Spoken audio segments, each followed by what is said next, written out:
This is Make it plain. Make it plain. MIP With Masamela Matfumo. Mark Thompson. Make it plain. Get woke. Ladies and gentlemen, my favorite holiday, I guess except for Christmas, is today, Jackie Robinson Day. Happy Jackie Robinson Day, everyone. And we are honored to have with us a dear friend of mine, a dear friend of the show, and one who is more than probably Rachel Robinson herself, keeping the legacy of Jackie Robinson alive through the Jackie Robinson Foundation, the head of the Jackie Robinson Foundation, JackieRobinson.org, Della Britton. Della, happy Jackie Robinson Day. Same to you, Mark. You're always there for us, and thank you for celebrating, helping us celebrate. Well, you've been there for all of us, and the foundation has certainly been there. First of all, what's going through your mind? It's 75 years. How does that impact you? What are you thinking about on this 75th anniversary?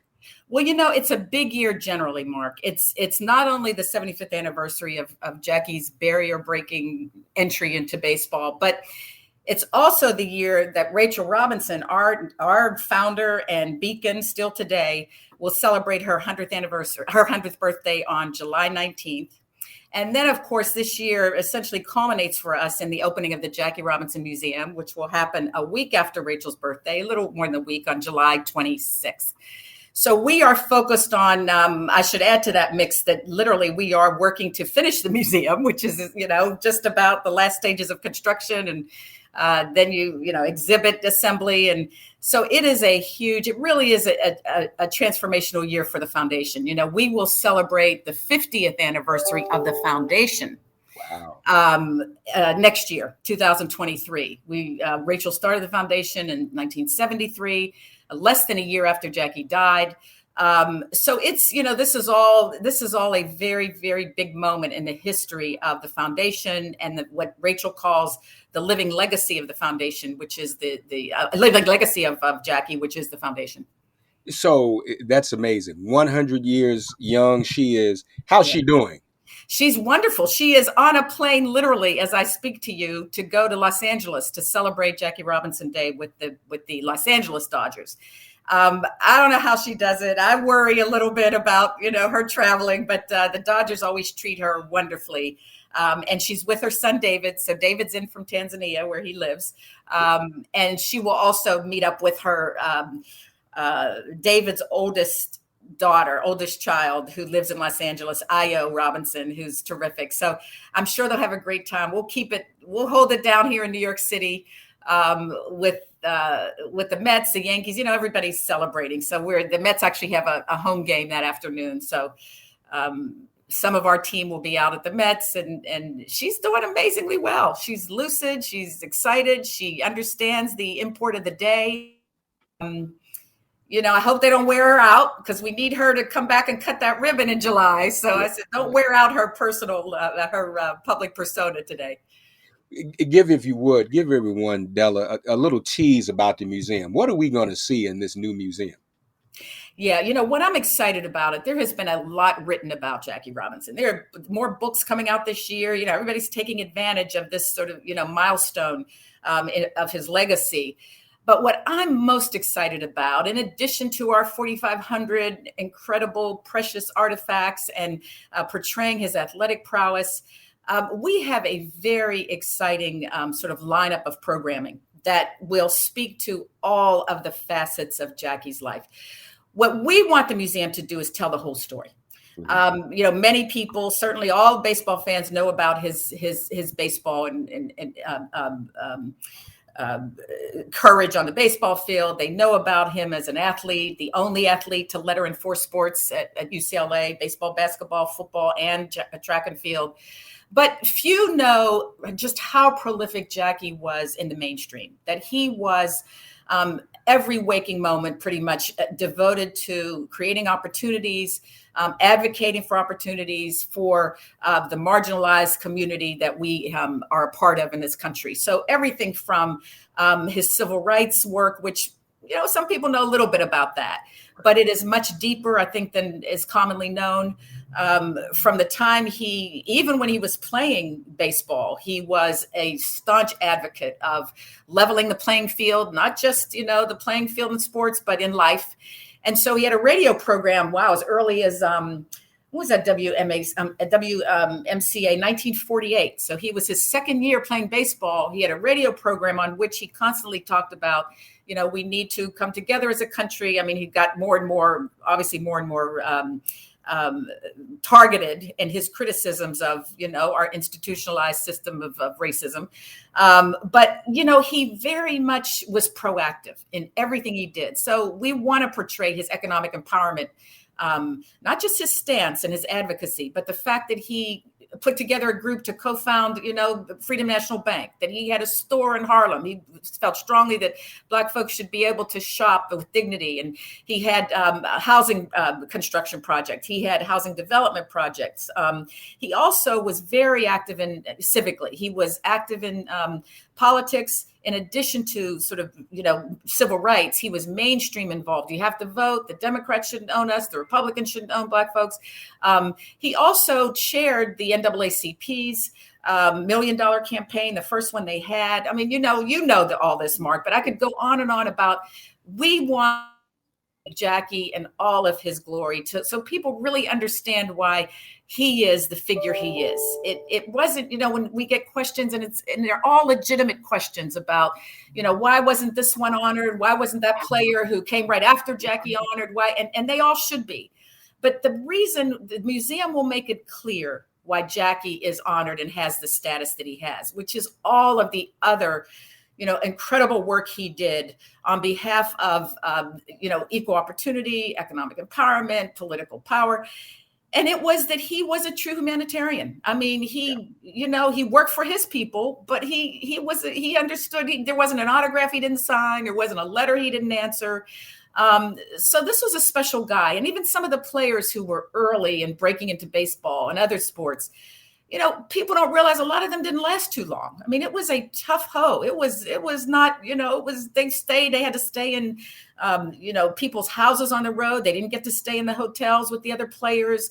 They, went to venues that were hot and uncomfortable, but they would have to stay places where there was inadequate food and air conditioning, all that. We will make sure that when you leave the Jackie Robinson Museum, you say, I get it. I know why this guy is who he is.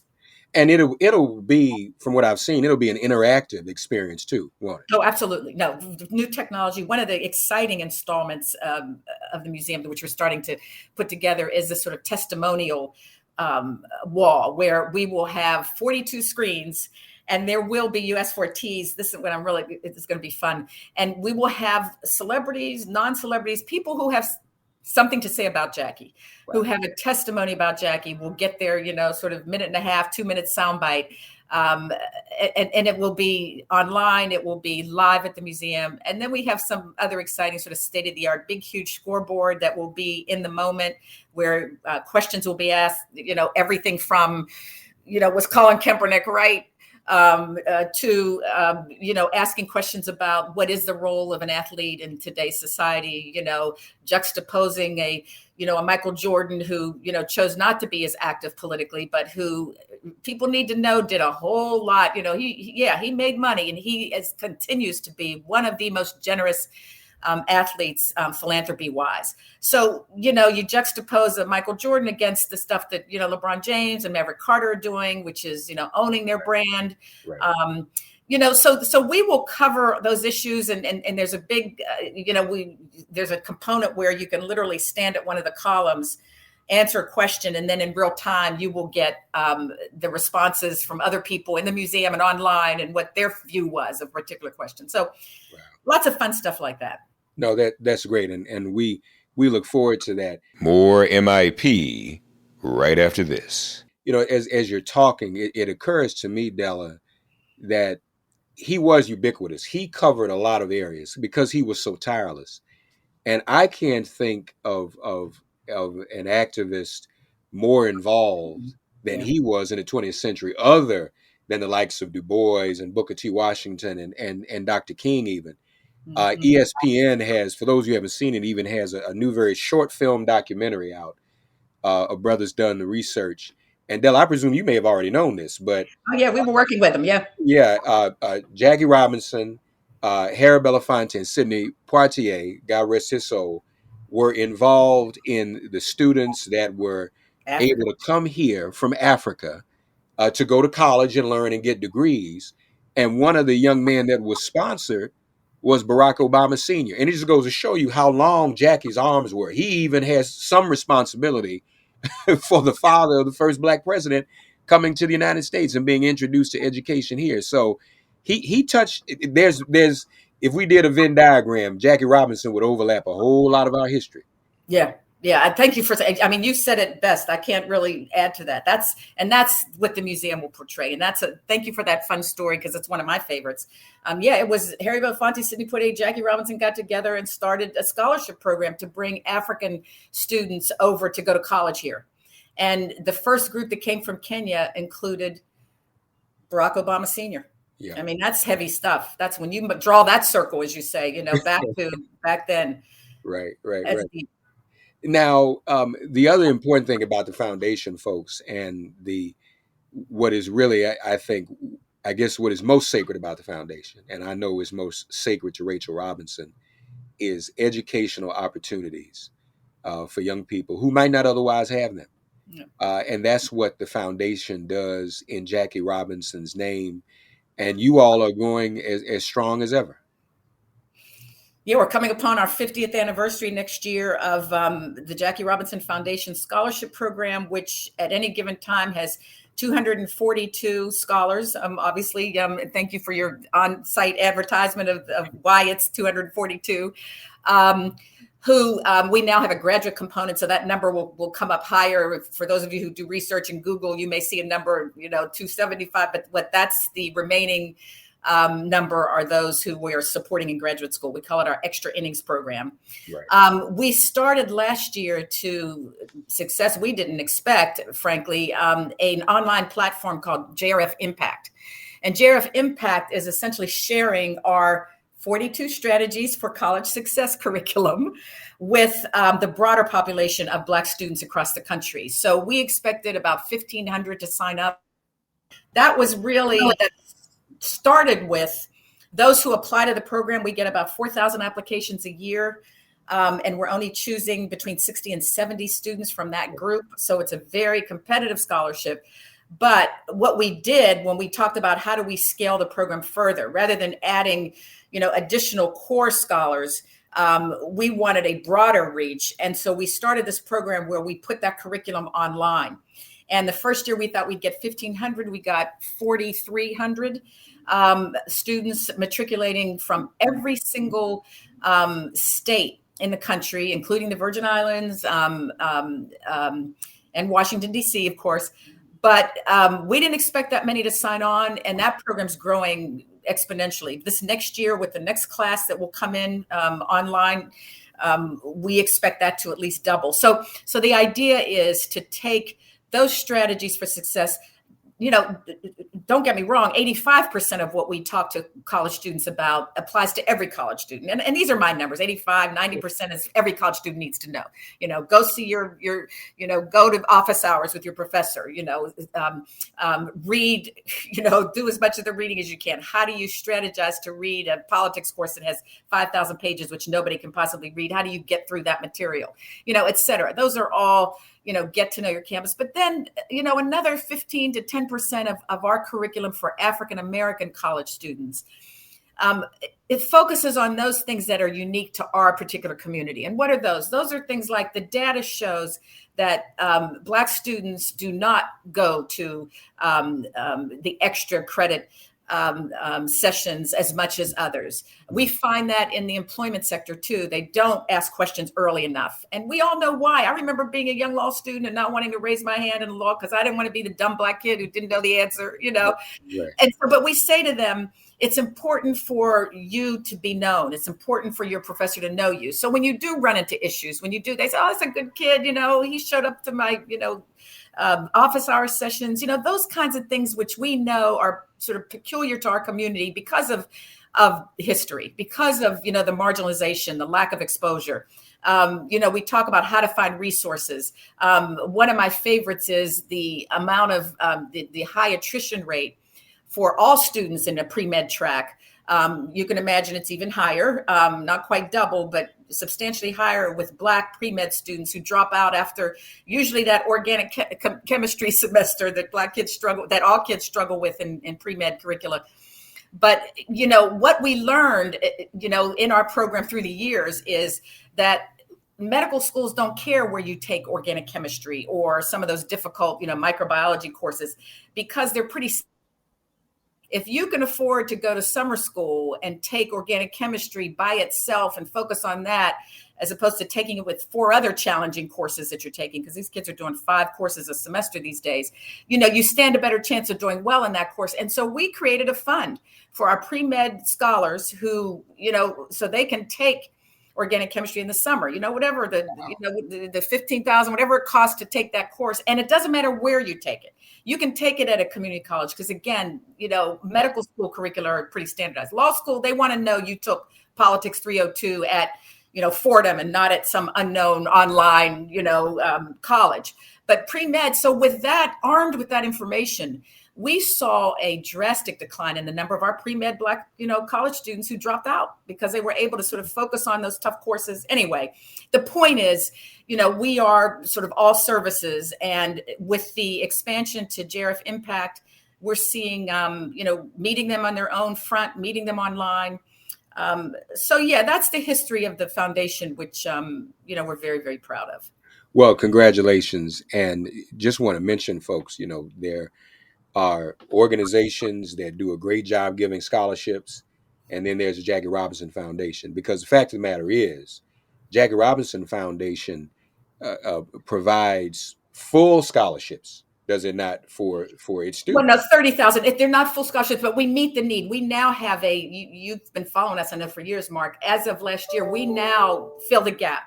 So we let the college and universities, we let the, positive Pell Grants, we try not loans. We will include loans in that. So we'll fill the gap for whatever they need, and allowing them in most cases to not even take a loan. Good. Yeah. Which is helpful when you graduate. Yeah, that's big. Yeah. And of course, everybody's talking about that nowadays anyway, loans and debt. And so that makes a big difference. But it speaks to the ongoing legacy of Jackie Robinson. There's so many, he did, so as you said, he touched so many areas of life to focus on young people having a chance at a higher education, though. I mean, what can be more important and more sacred than that? And we know he believed in the importance of education as really the foundational vehicle to move forward, to get into a better place in life and to improve our conditions. That's actually what he believed. And I know Mrs. Robinson believes the same thing. Lastly, she has a master's degree in psychiatric nursing. I'm telling you. Yeah, right. After UCLA, she went on to NYU and got a graduate degree. So yeah. So she wasn't playing around either. And exactly, she's a pioneer herself. And of course, she is an example to us all, an example of education and success. The first lady of baseball, I think, is what we like to call her. How did you, Della, before we go on a personal note, how did you get involved with the Robinsons and the Jackie Robinson Foundation? What called you to this ministry? As I was growing up, I had 5 brothers. I was the only girl, big sports family. My father used to always, this is the 50s. I'm not going to tell you exactly when, so you know how old I am, but although Mark. But in the 50s, my father would talk about what Jackie Robinson meant to the Black community, that he was royalty, he used to say. And when you're a kid, you kind of get it. You sort of, when I met Rachel the first time, and I came to the foundation because I literally met her and a fellow named Len Coleman, who was the president of the National League when the baseball leagues were split, when there was a separate National and American League. They're now, of course, joined. They still recognize those different factions in terms of competition, but they're still under the same umbrella. They're under the same umbrella now.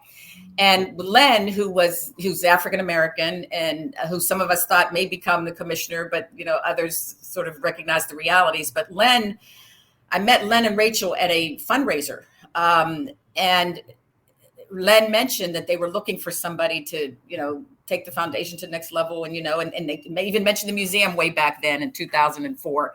And I had flunked retirement. I'm a retired attorney, as you know, and I retired and then just sort of said, okay, now what do I do? My kids were, out of school. So that's how I met. And then I thought, okay, the idea was, and I think I even had a contract, 2-year contract. I'll come for 2 years. I'll help build infrastructure. They wanted more of a national presence.